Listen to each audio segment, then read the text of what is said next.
The world of football with a soccer perspective. This is Soccer Today with Duane, Rollins and Kevin Laramee. Live on the Sports Podcasting Network.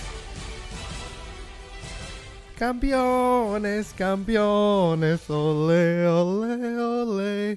Yeah, I really did not miss my vacation. I'm glad I'm talking and not singing to a microphone on a daily basis. I'm Kevin Laramee. Welcome to Soccer Today on Thursday, September 26th. Duane, the Montreal Impact are going back to not to the Canadian. They're going back to the CONCACAF Champions League. They are Canadian champions for 2019. Indeed, they are. First time in 4 years that it will be a team other than Toronto FC representing Canada in this. Good for the Impact. It was obviously a big deal for them to play. They played doggedly last night. Did what they had to do to survive the second leg in Toronto. Obviously, the penalty shootout we'll talk about later. Montreal's champions saves this. Well, I guess I'm going to Montreal in February to watch CCL action now. I'll be there, so I don't know. I don't think many other Toronto fans will be, but I will be. So there you go. Exactly. We will have some Champions League, at least one game in Montreal and one game away for sure. The knockout stage of the Champions League in late February next year, which will have the draw in December. But let's go back to last night, Duane. Quite an entertaining game, maybe the best game for the season that I've watched. There was some drama. There was some missed calls. There was some calls that some people were thinking they were soft, the red card to Mavinga. So there is a lot in this game. And one thing I really wish I would have been able to see, not being able to travel to Toronto, was the Wilmer Cabrera press conference. But I guess the winning coach is not important. You just needed to show Greg Vania. That's for one soccer. I guess I'm not sure what happened there. Look, I don't know what to say about this other than was I upset about it as a Toronto follower? No, I wasn't. Exactly. We were here, but it's fine. It's just wanted to mention it, and because people were expecting Toronto to win, but there's more reason behind it. I had a feeling all day actually that this just didn't seem right, and even during the game. Look, it reminded me the stats don't bear this out to the same level as the 2016 MLS Cup Final, which the game reminded me a bit of because Toronto did have many good looks and they just could not get the ball on frame. We obviously Osorio hit the post. You had Josie flash one wide, Pozuelo pass flash one wide. There was a penalty called to Pozuelo there, but in fairness, that should be wiped out by the volleyball play of Aro on the other end. But nonetheless, it's there were lots of chances for TFC to get the second goal in that game. I am a long view guy when it comes to this, and so when I look at this, I understand it's upsetting and disappointing to not go back to the CCL, to not, more importantly, not win the Voyageurs Cup for fourth straight season, but. I look at the overall play, and I didn't see anything that particularly alarmed me in terms of what Toronto's chances are moving forward for the next two games, plus three. They have three more games for sure, plus whatever more they can garner from there, except for one thing, and we'll talk about that in a minute, and that is what happened at the end of the game, which does give me concern when you're heading into a playoff situation where that might be front and center again. They created chances. They had 66% of the ball. Credit to Montreal for defending and particularly for getting the blocks in. There was a lot of, I didn't see the defensive stats, but I think there's probably 5, 6, 7 blocks that were probably accredited to the Montreal defenders who were playing somewhat deep there in the second half at times before the red card. The goal seemed to be coming. Once it got there, you would have thought, I'm sure as Montreal fans were thinking, oh, here we go again. Toronto's going to get another late one in a Voyageurs Cup to win at home. And then, of course, the Mavinga red card turns around and we're having a different conversation. Toronto fans are calling for Vanny's head. That's just something that's going to happen after every loss from now on in. Folks, he's not going anywhere. Not really. I'd be surprised if he's fired at this point. He got them into the playoffs. If they win a playoff game, I'm sure MLSC will look at this as a transition year, considering what happened at the start of the year and move forward. Losing the Voyageurs Cup final in penalties is not going to get Greg Vanney fired, folks. It's just not logical to think that way. I don't know. Montreal, look, I was surprised at the stats when I saw them. I would have thought it would be more heavily in favor of TFC. I think in the last 8 minutes or so that where the red card did happen, and Montreal certainly did have the chance to win it outright in regulation and got several shots towards the goal at that point, which probably balanced what was a one-sided sort of statistical game up till then. Piatti obviously hit the crossbar very late, which would have been a more fitting way to win a championship. But to me, Toronto didn't lose the tie last night. They won the game and lost the penalty shootout at the end, but they lost the tie a week prior when they had a tepid performance on the road, Kevin.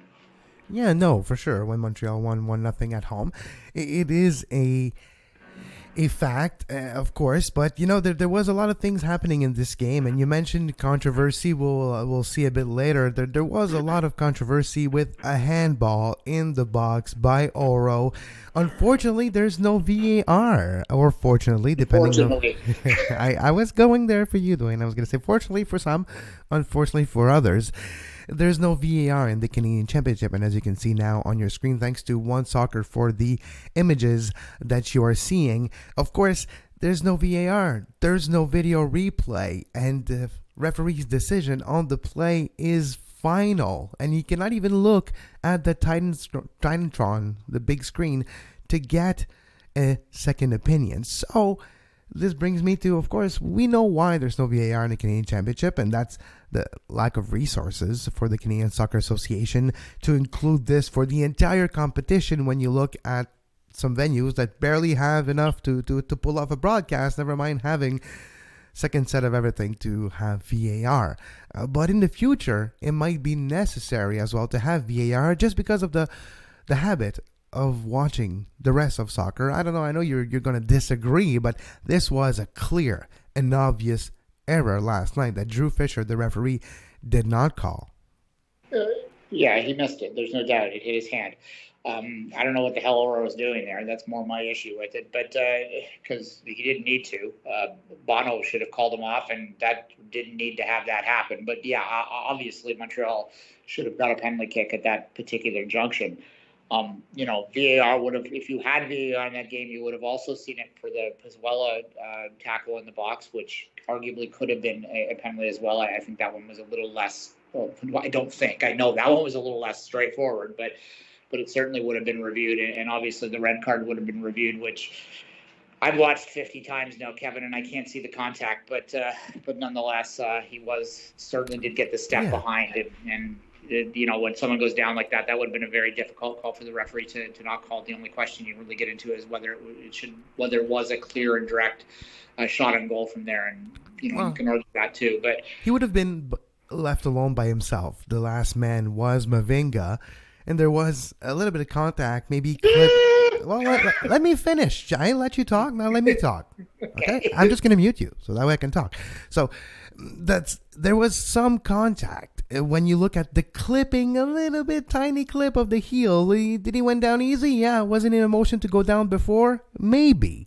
But that being said, the non-call before, the penalty not called, and the evening out of things in the mind of Drew Fisher might have made him make the call. And I think the circumstance of it being, 83rd minute around that time, maybe is the reason why he called it too. We will agree to disagree that there was any contact. It's not why Toronto lost the game. I think that he just tripped over his own feet or dove. I do not believe Mavinga contacted him at all. I have watched it 50 times, but that's regardless. It's irrelevant.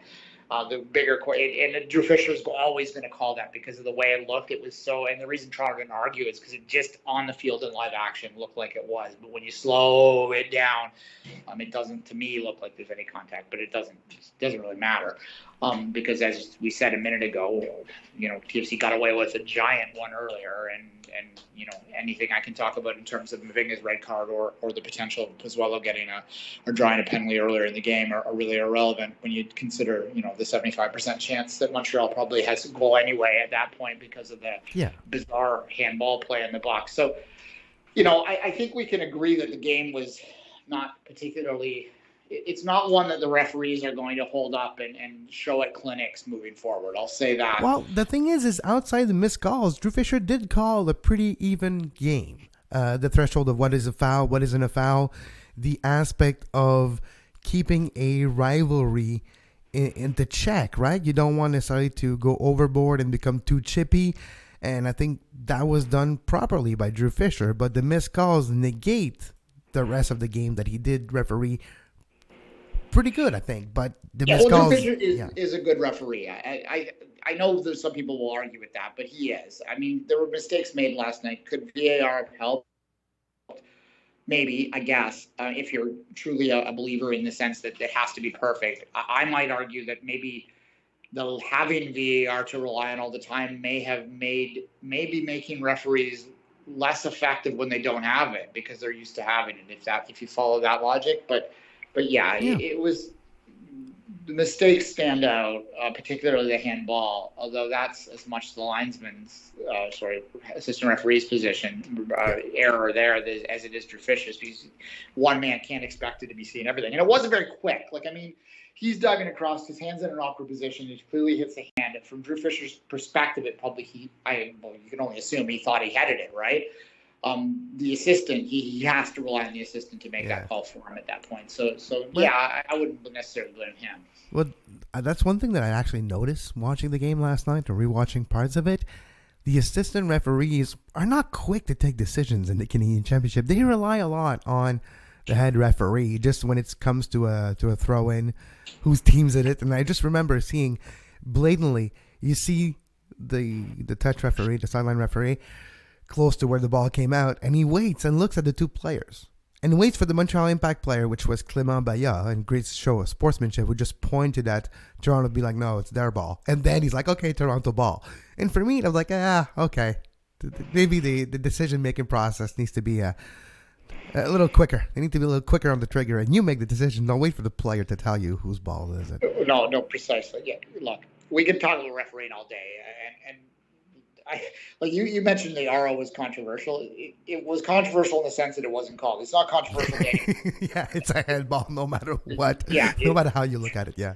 Yeah, there's no doubt about that, and even the most partisan of Toronto fans would probably recognize that. I don't think in the stadium they could have necessarily seen it that well from the South End in particular, but on replay it was pretty clear that it was a missed call. Look, again, as I said earlier, a few things. I think that the reason I tweeted out in the middle of the game that I didn't think it was going to happen, and it had, even though Toronto had like 70% of the ball at that point and were generating opportunities and did have some clear looks. I mean, Ozero's an inch to the other side and the ball goes in, and then it's a different conversation today. But nonetheless, it felt Montreal wanted. Like, I hate to go into cliches and wanted it more as a dumb thing to say on many levels, but on the same level, same token, I think it's more that the intensity and the split focus of Toronto wasn't able to match the intensity of Montreal on the evening. Toronto does have more to play for this year. They do have a huge game on Saturday at 5:00 against Chicago, Sunday, which it's must win the way out, right? From Toronto, they really do need to string out.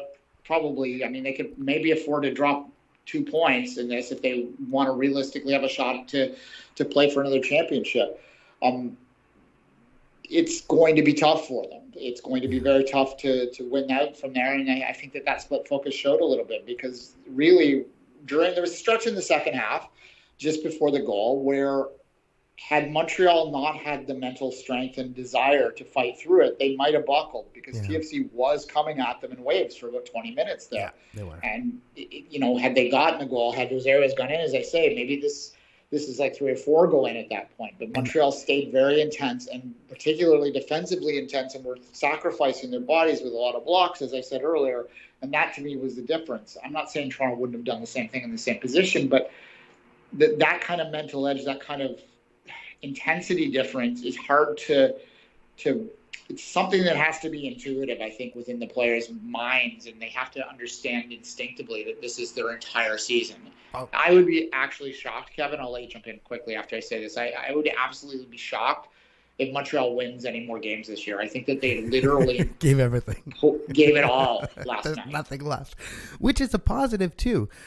And seeing Nacho Piatti raising the trophy, we talked a lot about the Toronto side, so I just want to move to the Montreal side because they're full measure for their performance last night. They should have scored more. Nacho Piatti hit the bar early, late on in the game, yes.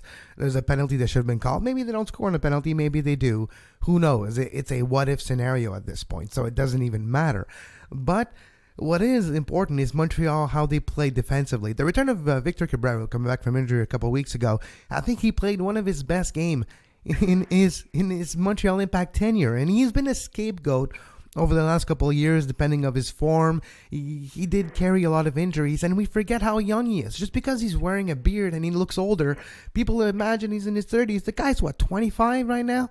He's still very young. He's a great talent for the future still, and is one of the best center back that Montreal has right now. They don't have a lot, and what's his name? Fanny couldn't play in the Canadian Championship because he wasn't included in the roster at the beginning of the few weeks ago. So I think Cabrera played an amazing game, and the heart and soul of this team, which was absent for most of 2019 due to injury, was present and willing to battle for every ball. Tracking back, I saw Nacho Piatti on his own backline defending a ball close to the corner flag at the 40th minute or so.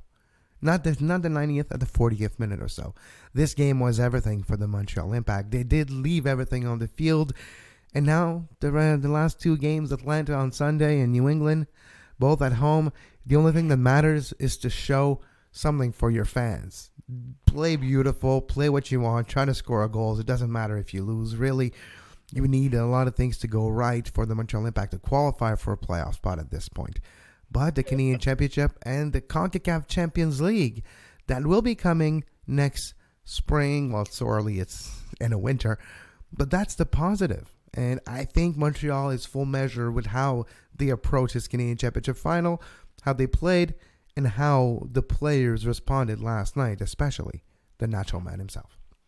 Yeah, well, there's no kind about it. It's winter when you're playing again, and that will be a story. As we talked about last week, kind of jokingly, now it's real, is that we're going to have to figure out how they're going to play the home leg next year.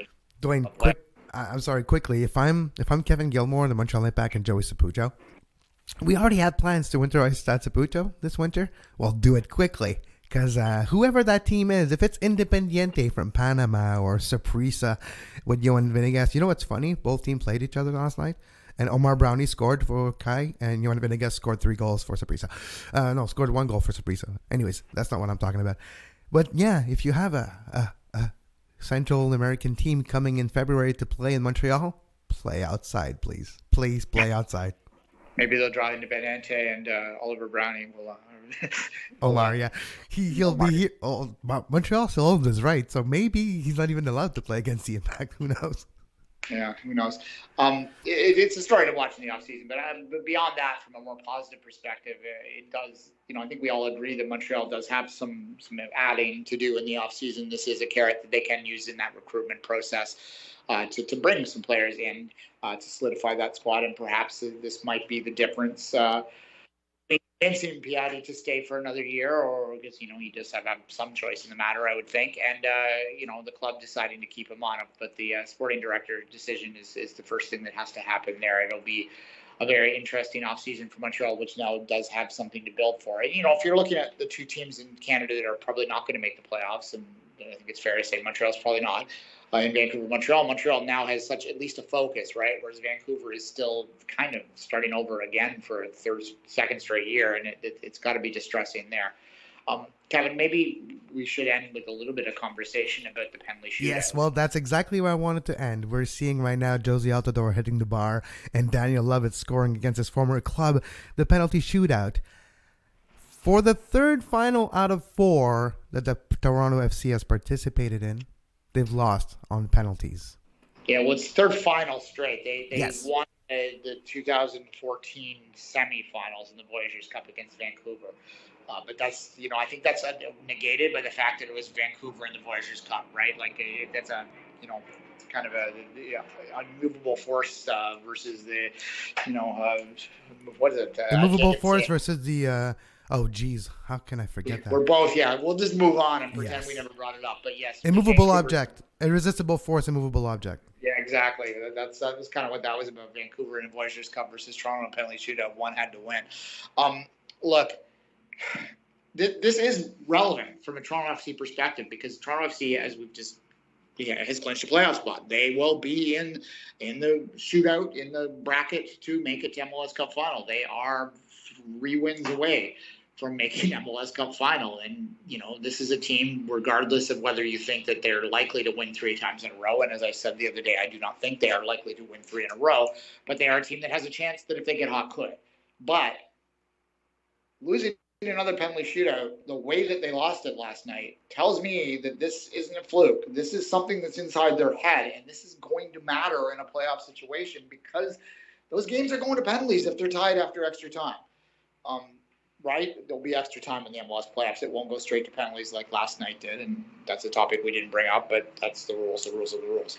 So Toronto FC is going to have to get over that awfully quick if it is going to realistically have a chance to win an MLS Cup. Because I'm going to tell you right now that if TFC has to win 4 games to win the MLS Cup, which they do, and probably 3 of those 4 are going to be on the road, then at least once they're probably going to have to play in a penalty shootout if that were to realistically happen. And is there anyone that looked at that shootout last night and thinks that they could win a penalty shootout like ever? And it is relevant. You mentioned those 3 finals. It's normally not when you talk about history. Like, to go back to my favorite example of this, the Washington Capitals won the damn Stanley Cup finally, right? Like, well, I think it's more the probability that every single game in itself is not related to the one before, or even every single moment of games. So, but this is the theory of mathematics that actually applies to sport and probabilities. But I know what you're meaning. Yeah, well, the point I'm making is that the Caps won it because, and at that point they finally proved that it didn't matter that they lost in 1987 to the New York Islanders in 4 overtimes, right? It didn't matter anymore. It didn't even matter then. It just finally they got over the hump. But in this particular case, it does because it's the same group of players. The same core has lost those 3 finals. And we're talking about in case you're not aware, the 2019 Canadian Championship last night, obviously the 2016 MLS Cup final and the 2018 CCL final. These are 2 major championships that they lost. 2 of those 3 were losses, of course, at home. So if they are to play at home, they're going to have to get over it. And I don't know how you train for it because I do think at this point in time that it's mental. Josie's miss was forgivable to me. Oh, he hit the middle of the bar, like an inch lower, it bar down goes in. 2 inches lower, it just goes in.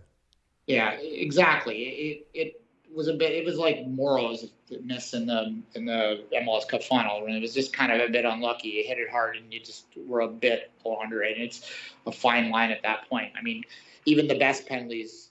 I looked it up. TFC's all-time rate on penalties is 62%, which is way, way below the world average of 82%. There is something weird about it. There is something mental about it. This is something that they need to address. But the other 2 penalties, the reason I know this is they were terrible.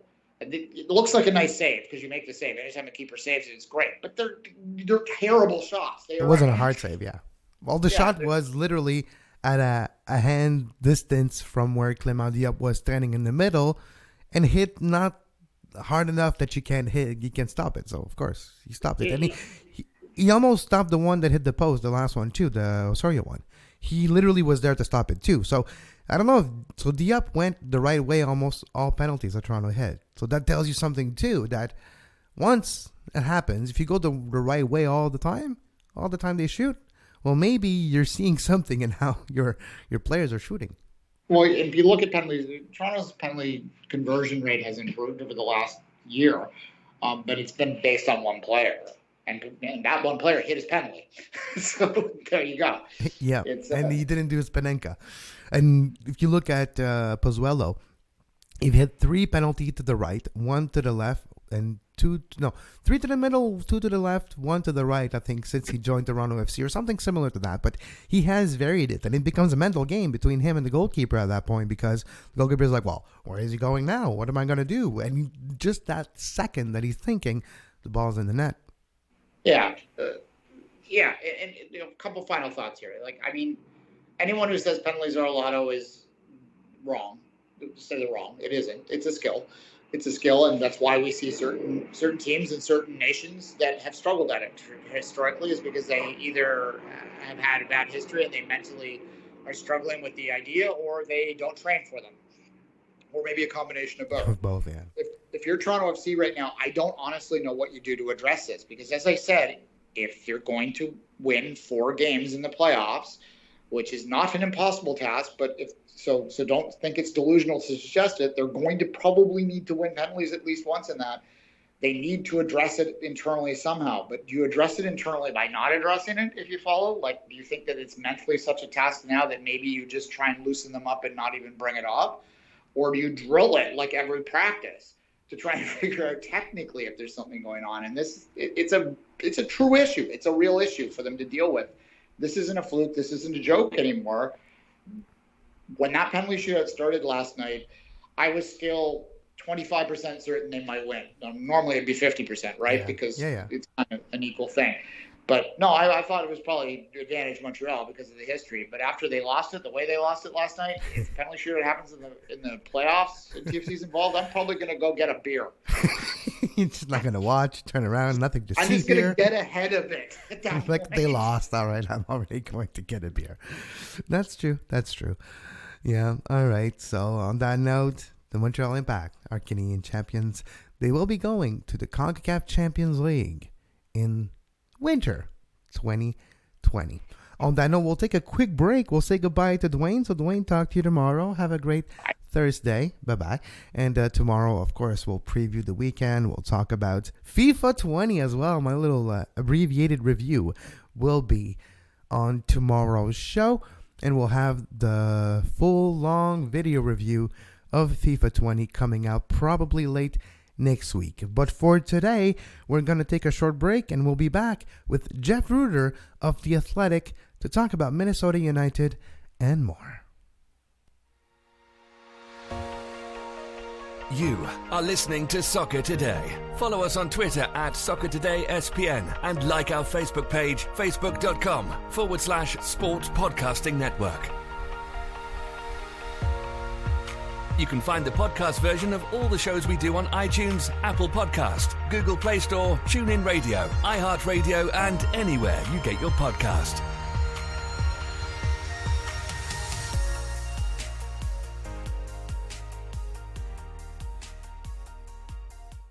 And we're back on Soccer Today. I'm Kevin Laramee. Joining me live right now from Minnesota, Jeff Rueter. How you doing, Jeff? Staff writer for The Athletic. Welcome back to the show. Yeah, thanks for having me, Kevin. Minnesota United are having their best season in 2019 of their history. How different has this year been, Jeff? It's been tremendous.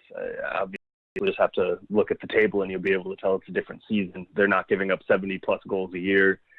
They're not eliminated from the playoffs with 2 games to go. Instead, they clinched their playoff spot on Wednesday night, and they're at pole position right now. As long as they really secure 1 or 2 points out of these final 2 games against LAFC and Seattle, they should be hosting a game in the first round of the Western Conference's MLS Cup Playoffs. How important has the new stadium, the relaunch of Minnesota, the buying in from the fans as well, mixed with results, how important has this year been? Well, you always have to look with Minnesota soccer beyond just the MLS era here. Obviously, there's no contest. This is the most important year of the MLS era. But if you're looking at the NASL, there were some very competitive seasons, 2011, 2012. The Kicks obviously are one of the better teams in the old NASL. The Thunder made some tremendous runs in the U.S. Open Cup in the mid-2000s. But, this is the first time that they've been in the top division of U.S. and Canadian soccer since, the Kicks of the old NASL, the 70s and 80s. So this, by far, is the most successful season of a Minnesota soccer team, certainly in 40 years. So, yeah, it's been tremendous just to be able to galvanize not just the existing soccer fan base, but getting some broader sports fans into it. Last night, the Twins also clinched the AL Central, and suddenly it's a night where the Loons are side by side with the Twins and all of these local TV anchors things, and that's pretty big for the sport. It is pretty big for the sport, and of course, Minnesota is having a great season off the field. Off the field, I mentioned the stadium earlier. They did have some great results. We're just looking at last night. Minnesota 2, Sporting Kansas City 1. Even with the red card, Minnesota able to get the result. The last defeat is at the beginning of September 11th, against the Houston Dynamo, which was a little surprising. Now looking at the next 2 weeks, Minnesota's facing LAFC on Sunday, and then the Sounders on the following Sunday. At home this Sunday, on the road, the last game of the regular season. Now that they have clinched, how should Adrian Heath and Minnesota approach the last 2 games of the regular season? Should they change anything? Should they maybe rest or try to make sure some knocks disappear? Or should you just continue and try to carry that momentum into the playoffs? So they're not carrying any knocks right now. There actually isn't a player dealing with an injury on the roster, which is an incredible feat when you consider how condensed this MLS season has been.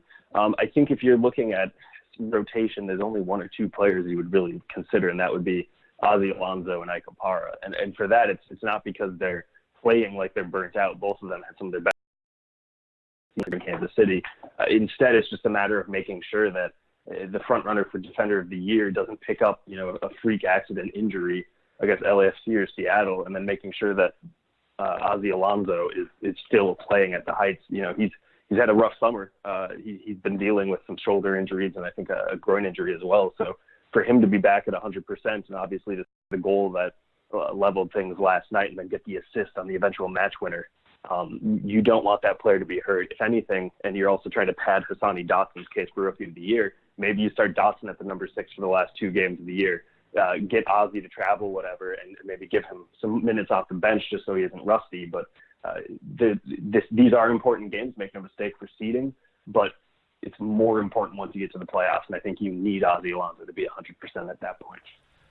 When you look at the turnaround in Minnesota this year, what was the key in the building of this squad in your mind to achieve the level of result they did this year? Focusing on defense for the first time. This was the first window that they actually went out and got multiple starters in defense since they built their roster.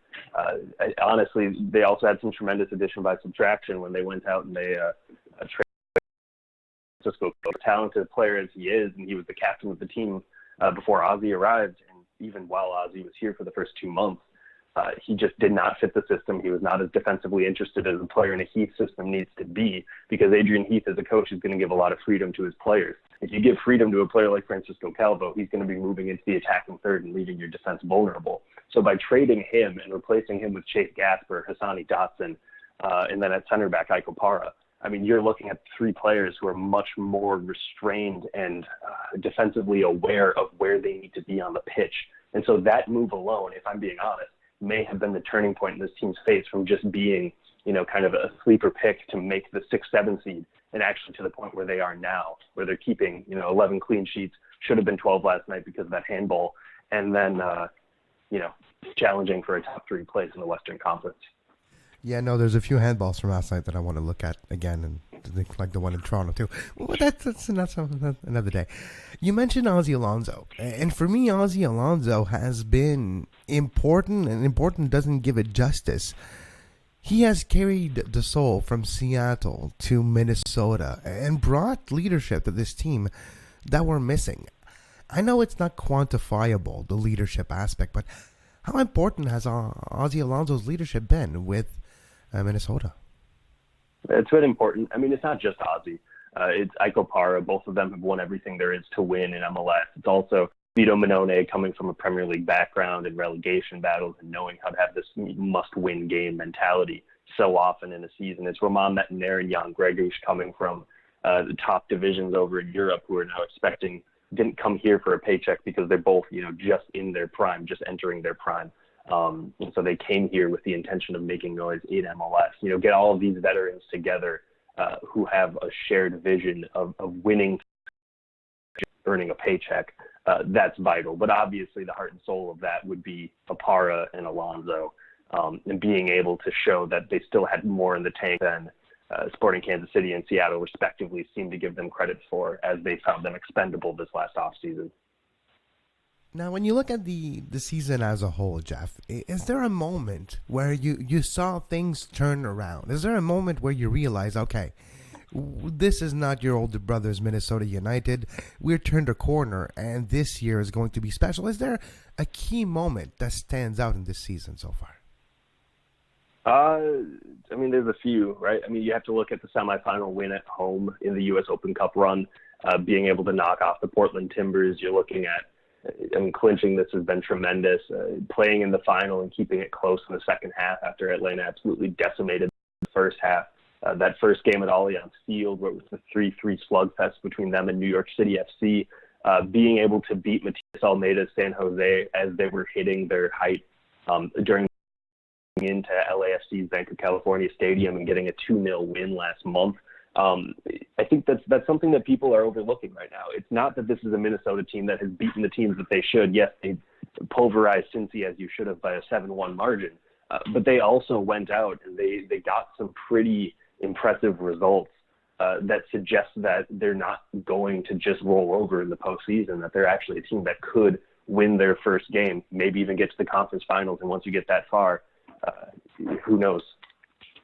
Well, what's the expectation of Minnesota United regarding the playoffs? Is it, oh, this is brand new, we're just happy to take part, or is it more, we're here to take over?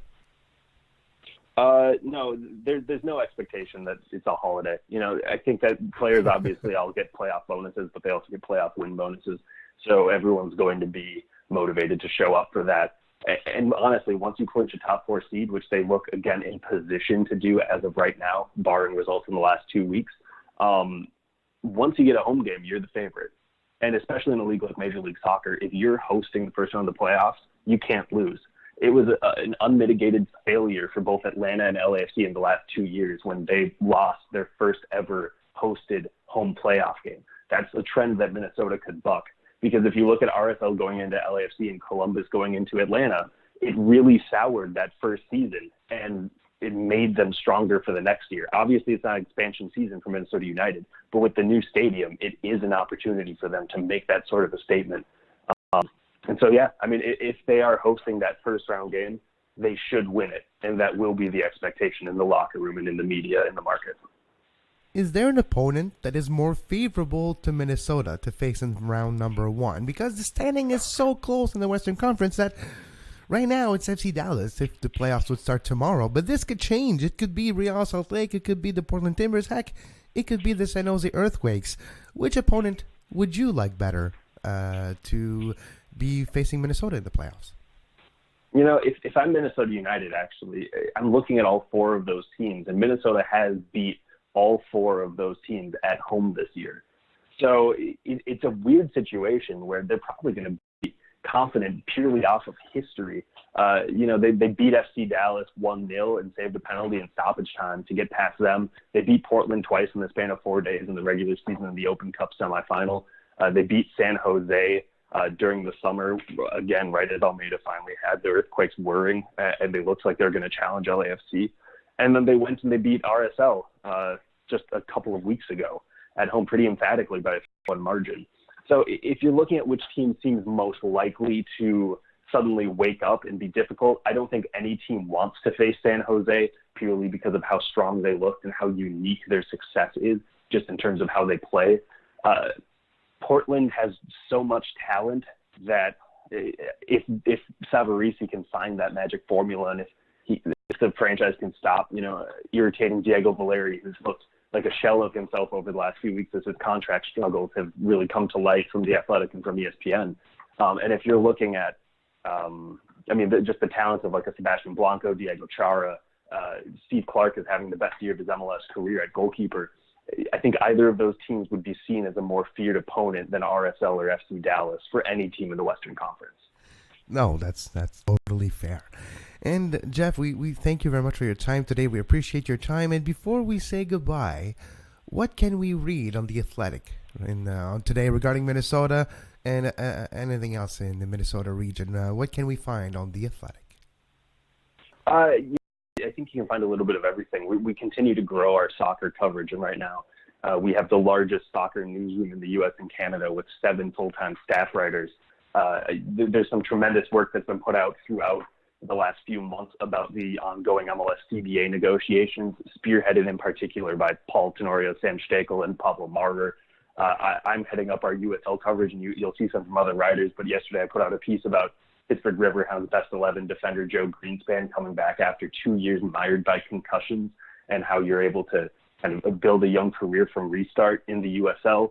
Looking at, obviously the playoff picture, we've got plenty that's coming out on that. We've got some really special interviews lined up for next week, including one I've been working on getting for 3 years. A subscription gets you that. It gets you the UK coverage of the Premier League, the Championship. It gets you coverage of the NHL, coverage of the NBA, NFL, MLB, all of our sports pages, MMA, if you want to read about that. So it really has been a tremendous run so far by the soccer team, and I think that we're poised for a really good run in the postseason with our coverage. And I'm looking forward to reading your coverage of the Minnesota postseason. Jeff Rueter of The Athletic, staff writer, thank you very much for your time today, and we wish you a great day and a great first experience in the playoff for Minnesota team. Sounds good. Thanks for having me. And we'll be right back after this short break.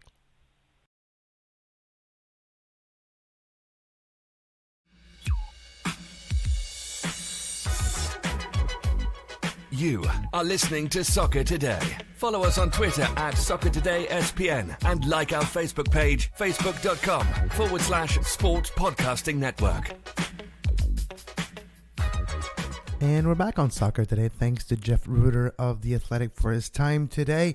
Of course, Minnesota United with a big win last night versus Sporting Kansas City 2-1. There was more games that actually happened last night, as you can look on your screen right now. NYCFC 4, Atlanta United 1, Minnesota 2, Sporting Kansas City 1, Real Salt Lake 1, the LA Galaxy 1, on the road against RSL 2-1 for the Galaxy, LAFC 3, the Houston Dynamo 1. With this win, LAFC clinches the Supporters' Shield for the first time in their history. LAFC 3, Houston Dynamo 1, Portland 2, New England 2 last night, and San Jose 1, Philadelphia 2. San Jose, wow, they're now out of the playoffs. We'll see if they can make it back in before the end of the season. Let's take a look at the Eastern Conference standings, followed by the Western Conference standings, to see the effect of the results of Wednesday's games on the standings. NYCFC 61 points first in the Eastern Conference. Philadelphia Union back on second spot, 55 points, followed by Atlanta third, 54 points. DC United 48 points, fourth in the Eastern Conference. New York Red Bulls fifth, Toronto FC sixth, 46 points, and New England Revolution with 42 points in seventh spot. Just below the Revolution, 4 points behind is Chicago Fire with 38 points, and 5 points behind the New England Revolution, the Montreal Impact, with 37 points. A miracle needs to happen.